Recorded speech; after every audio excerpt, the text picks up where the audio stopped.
Have you ever hyperfixated on something completely random? Obviously there's your average interest that people are more likely to accept, like maybe a show you saw or a movie, but what about the weird stuff? Like maybe a strange fixation on something you feel nobody would understand. Maybe you just really like the way that cereal box looked, or maybe a commercial you saw, or maybe even the case of this video, a logo you saw before a TV show or a movie. Well, if you aren't aware of this strange nook of the internet, you'd be surprised to find out that there's actually a decent amount of people just like you who also had a similar feeling, only they took that feeling a bit further. Well, today I'm feeling like one of those people, so what's a better thing to do nowadays than escape this terrifying modern world and explore into the more obscure alleys of memory lane where I show you some of the greatest logos our childhood had to offer. I'm your host Mint, and let's get on with this video.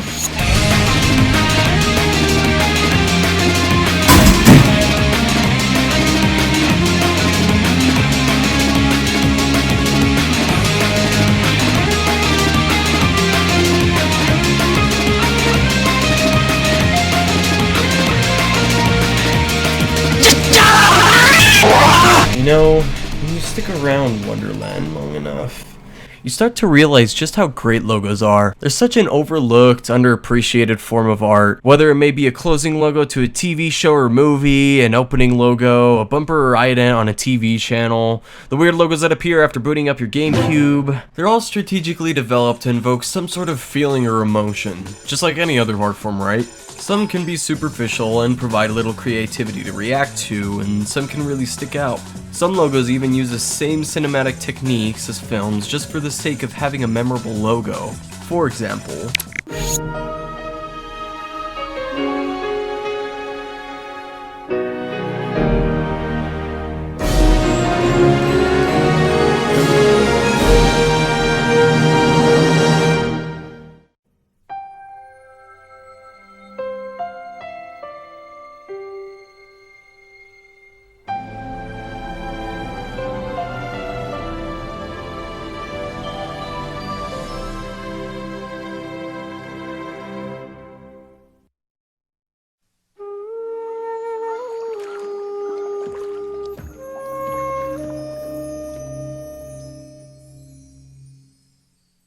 these logos, along with another on this list, feel quite similar in their artistic direction.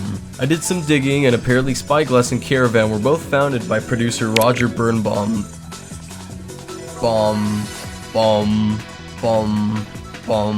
also sharing some sort of contract with Disney. I couldn't really find any ties to Lakeshore, but they all essentially follow the same formula of a cinematic event taking place as the camera zooms out towards the end of the logo, with text of the company popping up. Come to think of it, there's a decent amount of logos on this list that also fit that formula, but honestly, Lakeshore has to be my favorite of the three. It has a really nice portrayal of the fun, free spirit of a child, and the lighting of it almost feels like some sort of nostalgic childhood memory, almost as if you've been there one summer before. It's a bit of a shame this kid's sister had a much weirder logo though.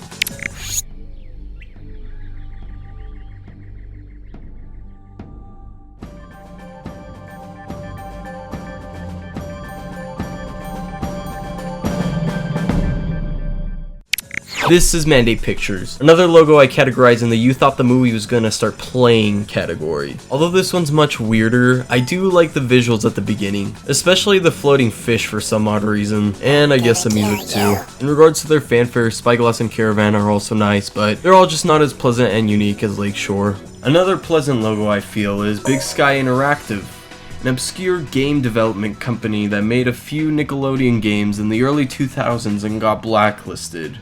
Oh, what a shame is the demise of this company, but what isn't is the sweet logo they made.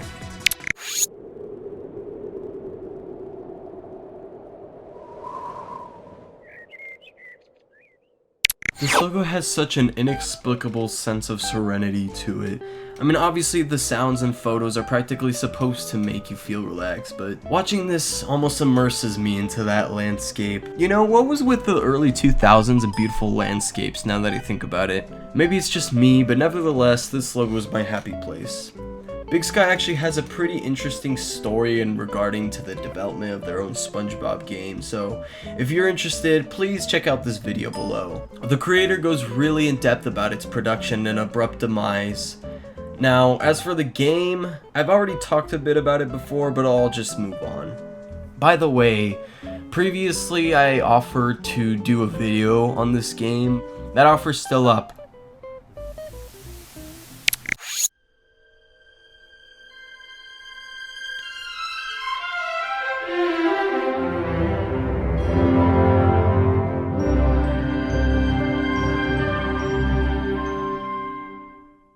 Now this is a more iconic logo. This logo contains some of the most beautiful fanfare to be composed for a movie credit.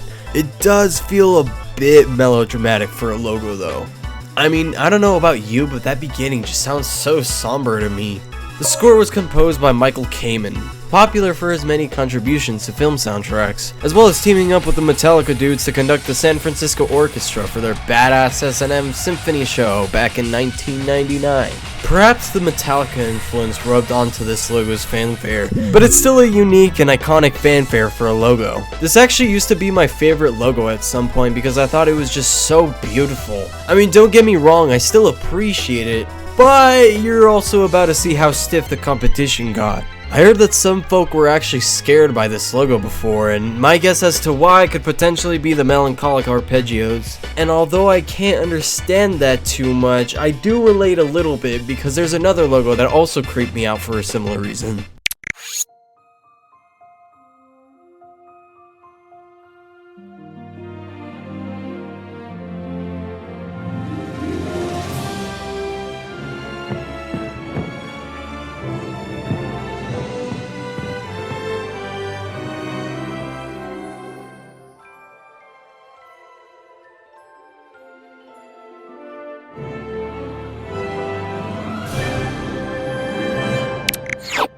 Yes, this logo creeped me out at some point. I was about 6, and this rendition of the Pinocchio song just felt so melodramatic, which in turn was somehow scary. I remember even calling it the Creepy Castle at some point as a joke, but it was just too grand and beautiful for me to handle, I suppose. But you know which Disney logo I found even more creepy? The 2D one of all versions.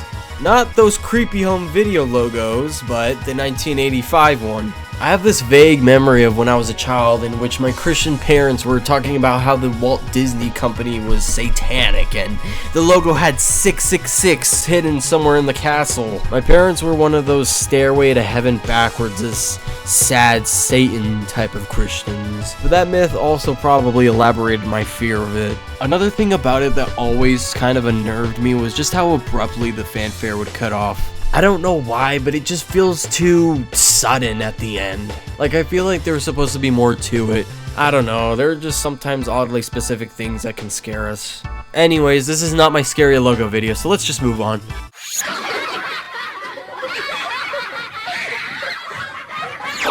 I think it's time to include a TV logo for a change. Who fondly remembers this logo? Because I think this is objectively the best Nickelodeon closing logo.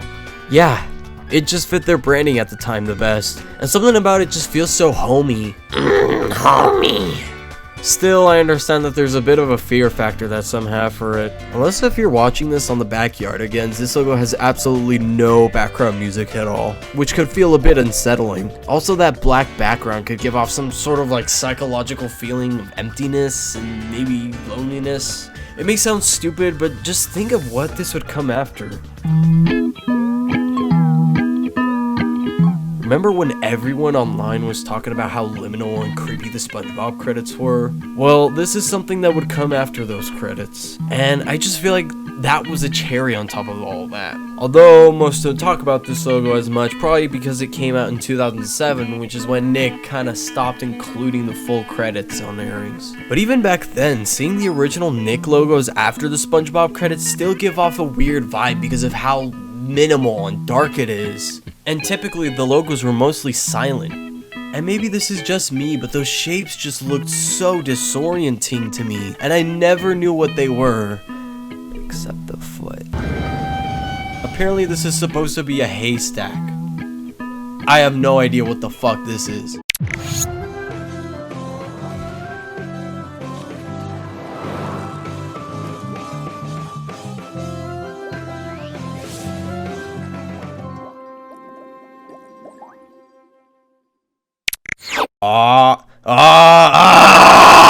Yeah, another Nickelodeon logo. And this one's very dear to me. This is probably one of, if not my favorite movie logo ever. Right from the get-go, all of this creative energy just blows up in your face. How can my words even do this logo justice? It's just so good, I don't know how to put my content with it into words. The animators here must have been really inspired because this is way too good for a logo. Dude, is that Fruitiger Arrow? My question though, is why the hell was this only used for one movie? I mean, their next movie already used a different logo, and that was just 1 month later. It's almost like they knew this would only appear in the SpongeBob movie considering the nautical theming. And that music is just so sublime. Nick Movies' other logos are also pretty good, including their current one, but they just don't compare to this one, man. It's just so lavishly creative. Well, I'd love to talk about this logo some more, but we gotta move on, so...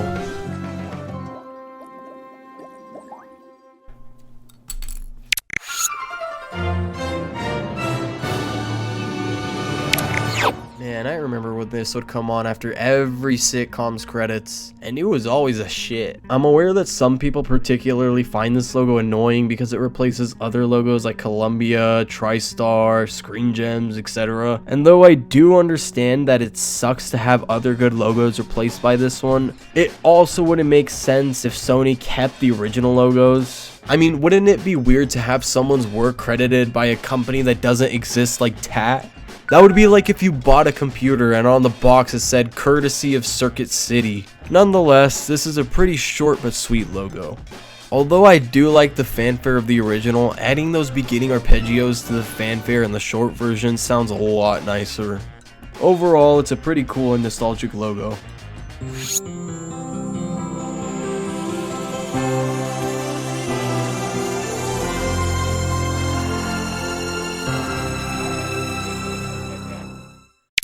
Remember when I mentioned how the New Line Cinema logo had one of the most melodramatic fanfares for a logo? This has to be on the top. I mean, why is it so weirdly romantic? It feels like I'm watching some Wattpad love story for the Columbia lady and the TriStar Pegasus. Still, the logo is very pretty, as well as the visuals for it, although there isn't much animation. I still like the effects on it, except why the binaries? Is this taking place in some sort of glitch in the Matrix? You think that's air you're breathing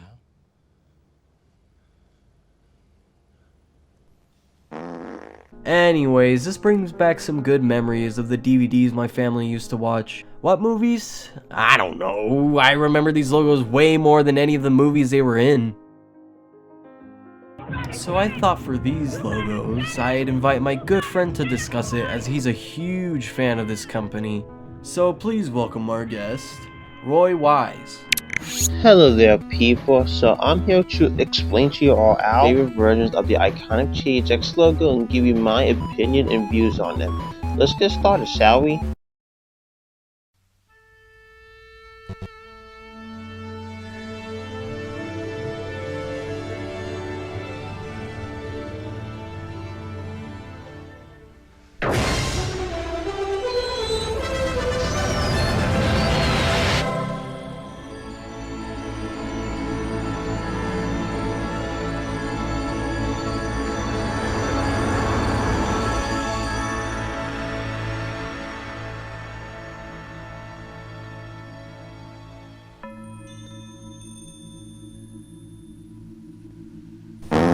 First one we will begin with is the Cinnamon version. Sorry if I said that word wrong. It was the first alternative version of the logo. This logo was never seen on DVDs from what I saw, but it was used on Laserdisc that were THX certified. Overall, in my opinion, it's a cool, nice logo, but I wish they would have done something more like mixing the deep note in with the fanfare already there. But now we move on to the one most of you might know about, and it's the one and only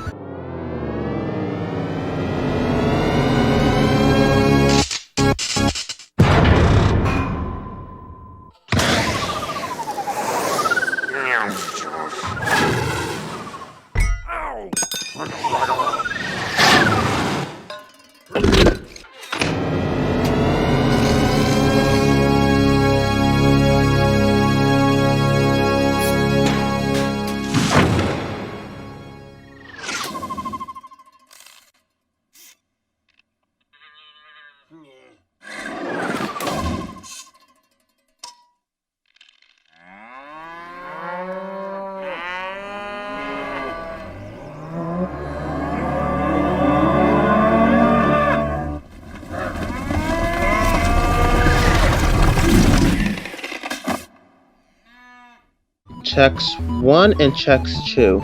The first version of the Chex logo is pretty funny and enjoyable in my view. Now let's talk about the other Chex version titled the Moon Can. I remember watching this logo on my old Disney VHS tapes. I remember laughing at it from time to time, so overall I love this logo. And now time for the final variant of the JJX logo.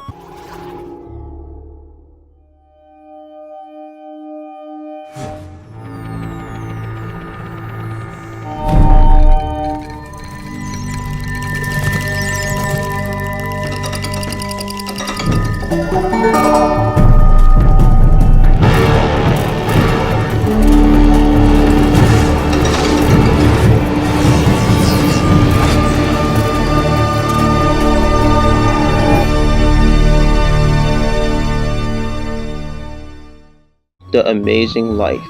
It was animated by iStone Productions and was used up until 2012. This logo is one of my favorites due to the way it's animated and the way the music feels gives off peaceful vibes. I put this version of JHX up there with the Broadway and Chex variants. And with that, that's all I got to say about this alternative version of the JHX logo. I would now turn it back over to my friend Min19 now. Thanks, Roy. Although I do agree with you on the text part, the Cimarron Kidron logo feels really weird compared to all the other logos. I mean, it looks like George Lucas sent you to hell here. Now, as for The Amazing Life, it gives me a small sense of trypophobia, if I'm gonna be honest.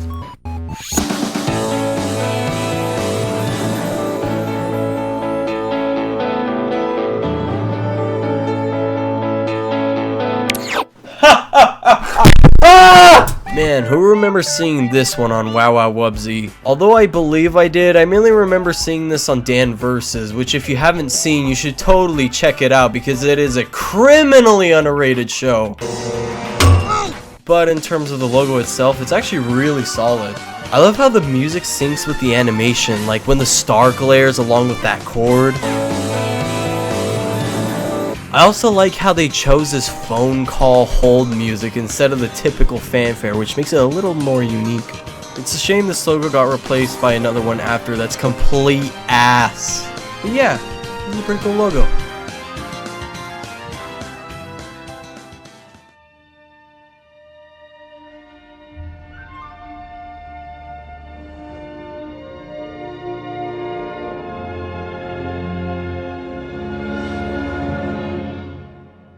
Now this one's a classic anyone can appreciate. This is Regency Enterprises' famous logo from 1994, which was composed by Danny Elfman, whom you may know as Tim Burton's quirky butt buddy, or the little girl's dead man's party dude, whichever way you want to look at it. I'm really sorry this is a case, but I heavily associate this logo with Alvin and the Chipmunks since this was on all of their movies, including the DVD releases. Also, I really like Alvin. Oingo Boingo and Alvin stuff aside, I find the fanfare to be really cool and unique from other big studio logos. It gives on an ominous but whimsical feel. And as for the visuals, I don't have too much to say about them, but I really like that aurora. And I think it fits the music quite well. Something that would definitely get you excited for the movie you're about to see. Alvin.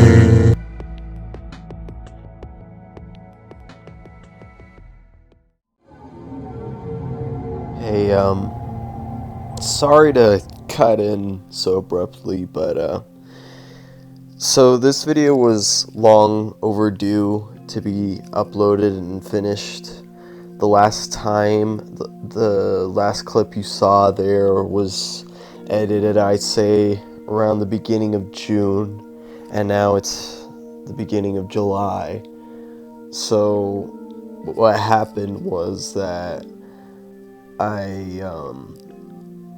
something happened that made me basically, for a while, I was basically just not cognitively capable of doing the whole process of narration and just all that crap. It takes a lot more cognitivity than you may think, and not just that, but also the whole process, I feel like, of just like the pattern of the video, just playing the video, talking about it, trying to make this subject of a logo sound interesting, it became really tedious for me, and it just made me not want to work on the video anymore.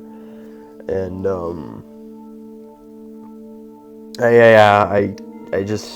I don't know what else to say. It's just it's difficult to really talk about some of these things, because sometimes there's not much to talk about besides your own nostalgia. And honestly, it's really specific emotions and really specific feelings that come with sort of these sort of things, and I just feel like as a fully structured and edited video, it doesn't work very well, and it would probably work better as like some unscripted video, or like a live stream or whatnot.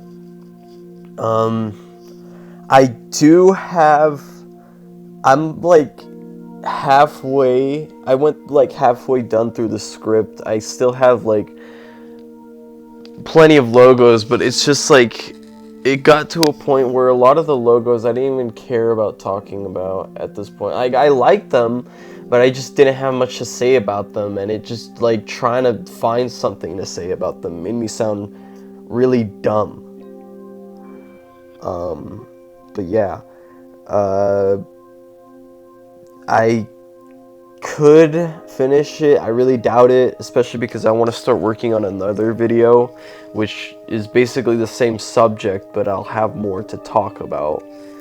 But yeah, I mean, if I don't know how this video is going to be received. It's most likely not going to be received well at all, because nobody watches my content. But you know, if there is a demand for it, I mean, I guess I could at least like publish the rest of the script. But yeah, that's it. I'm sorry I couldn't finish the video. Maybe I'll do a stream or something. It really depends on the demand of it. But for now, I think I'm just gonna be working on the next video. So stay tuned. I don't know, October. Yeah.